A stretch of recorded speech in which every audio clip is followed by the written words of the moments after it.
late night updates for you guys because it's so important. We've got a de facto 25th Amendment on our hands. Folks inside the government are no longer taking orders from President Trump. So that leaves a giant question. Wait a minute. Who's in charge of the country? As we stand right now, that is unclear. So we live in amazing times. This has been an unbelievable ending to this season of Trump. Let's hope that it is, in fact, near an end. I'm going to give you amazing details about it in a second. But as usual, these videos are brought to you by you. In fact, Peter Rosa just joined at the premium level. That's the best. You support the show the most. You get all of our shows and our content anytime you want it. The join button's right below the video. It's so convenient. That's why they put it right there. We could have put it somewhere else, but they thought that was the easiest place. You can also upgrade from there. If you're not watching on YouTube, then there is no join button below. You have to go to tyt.com/join. That's also easy. It takes about 5.5 seconds to type that out. All right. I know these are serious times and this is amazing and there's a constitutional crisis, but I like to have fun with it anyway because now we know for 1,000,000,000% that Donald Trump is leaving. So everything's going to be all right in 12 days. We just have to get through these last 12 days. So anyways, one other sponsor here as usual.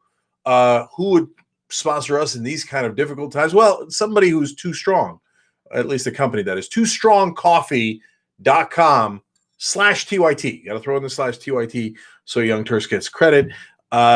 When you drink that in the morning, you feel good about yourself because you just had some coffee. You also feel good because you brought some change into the world. It's progressive. It gives to progressive causes. It's organic. It's fair trade. toostrongcoffee.com/TYT. All right. So now on to how the nation is in disastrous shape and the president is not in charge and no one knows who is. So first, I told you from the get-go when we found out that Trump had not ordered the National Guard in, and they had asked him several times, and he would not order it.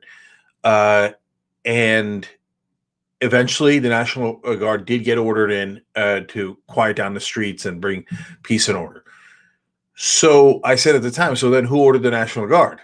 Because whoever that person is the actual president. Because that's a de facto 25th Amendment if they've stopped listening to the president of the United States. So now there's a bigger update about that from Axios. But before I go to that, earlier today, Nancy Pelosi put out a statement saying she talked to the head of the Joint Chiefs, that's General Mark Milley, that's the top general in the American system, and told General Milley not to fire any weapons if Trump orders him to. So is Nancy Pelosi president? I don't know. Nobody knows because the Republicans are too scared to use the 25th Amendment. Democrats say they're going to bring impeachment next week. Some Republicans like Ben Sasse go, Todd, I might even think about the impeachment. I might even think about it. Think about voting for it in the Senate where they would convict. Would they? I don't know. I mean, as I'm going to tell you in the next story that I'm going to do, apparently Trump was pretty much cheering as the mob hit the Capitol and Pence's safety was in question. And it turns out some in the crowd had planned to execute Mike Pence, his vice president. If you don't get impeached over that, what do you get impeached over? Look, the impeachment part's easy. The question is, are the Republicans going to convict him in the Senate? And some will vote yes, that's for sure. Okay. Will there be enough? Probably not, but I don't. So we're in crazy, crazy waters. So now the top general is no longer listening to the president. Somebody else ordered the National Guard. Now, on top of that, here comes this Axios story. So this Jonathan Swan, he did a great interview with Donald Trump a little bit earlier in the campaign while the campaign was still going on. First, J. Brian Anderson, also at the premium level. Thank you, guys. You can join at any level, and it doesn't even if you do the first level, and it's $2 a month. That's price of coffee. I mean, and it helps. It helps. We drive positive change in the world. When you're a part of us, you help drive positive change in the world. All right. So, speaking of negative change in the world, that's Donald Trump and all the negative change he's brought to D.C. So, Jonathan Swan got sourced inside the White House and he's talking on television to Nicole Wallace on MSNBC. She asks him, wait, now if General Milley's now taking orders from Pelosi, and do we still have a functioning commander in chief? And that is the exact right question is. And Swan says, it raises really uncomfortable questions about the chain of command and where we're at right now with the government. But the reality is, based on my reporting over the last 48 hours, is the idea of a 25th Amendment, while it was raised in the heat of Wednesday, it was never seen as a serious possibility by members of the cabinet. Okay, so not a serious possibility, but wait, because Swan continues. But what has happened instead is kind of a de facto 25th Amendment. They are operating as if he is not the president.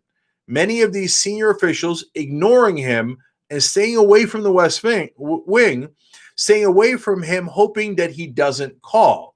Now, look, guys, it's one thing if you're trying to avoid the call of a mad king, etc. But what if he gives you an order, and are you supposed to follow it or not follow it? It sounds like nobody knows, and they're trying to avoid the situation. But probably Trump doesn't give much orders other than like just railing against his loss and crying and raging and just acting like a lunatic. He doesn't care about any other issue. And I'm glad for it. I hope he doesn't try to give any orders in the next 2 weeks. But what if he does? So let me continue with the quote. They're hoping he doesn't call, and this is back to the direct quote, and just continuing to run their agencies and run the government without his involvement. And with a steely and much more steely now, resolve that should he issue any orders that they deem dangerous or unlawful, they will flatly refuse those orders. That's where it's at.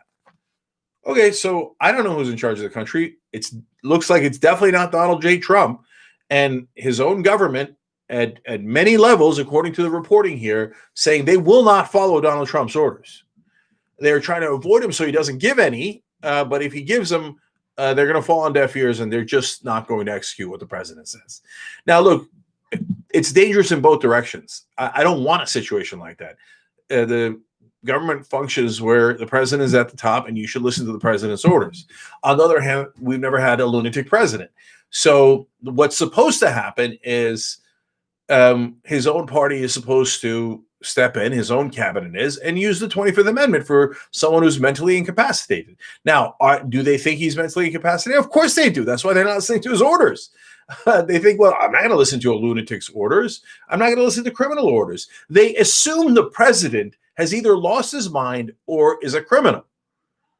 Let that sink in. I know we've gotten used to the madness of Donald Trump, but in his own government, his own appointees believe the president is either a lunatic or a criminal, hence will not take his orders.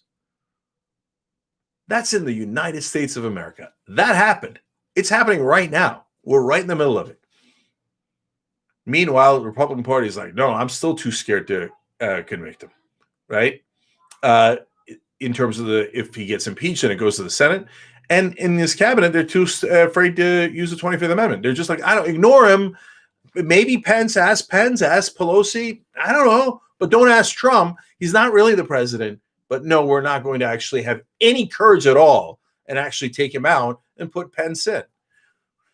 Well, that's a dangerous place to be in. And that's exactly where the country is right now. I mean, look, you want to know why they're scared? I'll tell you in a second. But first, let me do some shout outs. One Nation Under Me, thank you for joining at the premium level. Appreciate it. Jonathan Tovar, thank you for joining, brother. We appreciate that. Ahmed Kandil at the premium level. You're awesome. Brian Costello, thanks for chipping in, brother, on Super Chat. We always appreciate that. Okay, so why are they still afraid of him? Well, I don't know if you saw that poll. I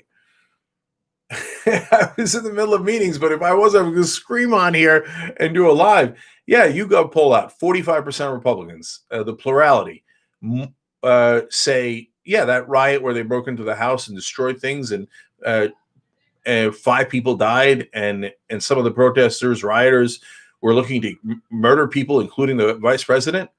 Yeah, we're here for it. We agreed with the mob. Only 43% of Republicans said it was not the right thing to do.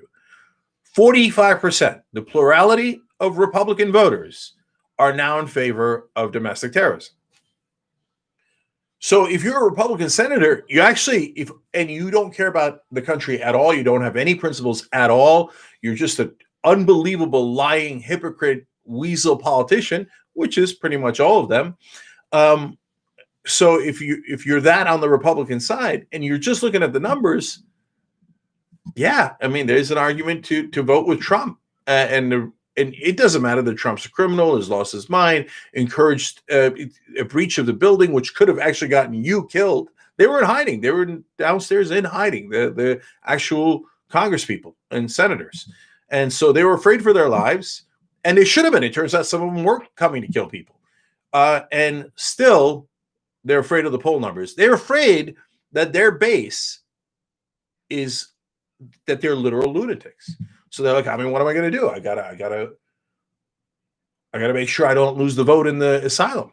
So yeah, I'm for insanity. Yep. Trump's insane. We love it. Don't convict. No, don't use the 25th Amendment. I'm scared of my own base. My base is total lunatics. And so, yay, insanity. That's where the Republican Party is right now. Flat out. No question about it. But where the government is, no one knows. And I almost fear talking about it on air. So right now, all foreign governments, I mean, I don't think they're going to do anything because an adult is about to come in. And so he would actually respond and probably respond very forcefully. And I don't want any part of that. But if you're looking to do harm to America, this is a crazy situation. I mean, so I don't want anybody to have that kind of opportunity. We should formalize the 25th, the impeachment, et cetera, and have Pence take us out for the last 10 days or so. Because right now, there's literally no one in charge of the country. All right. Well, there you have it. The state of America, folks. Look at this. Margar just upgraded to premium level membership. There's a lot of premium going on tonight. Love you guys for it. Nicolette Herades gives us a super chat. Well, there you go, guys. That kind of madness. And stay right here because I'm going to do one more about the particulars on how they were thinking of murdering the vice president in America. Because again, that's where Donald Trump has brought us, to the very, very bottom of the pit. Thanks a lot, Trump and his voters.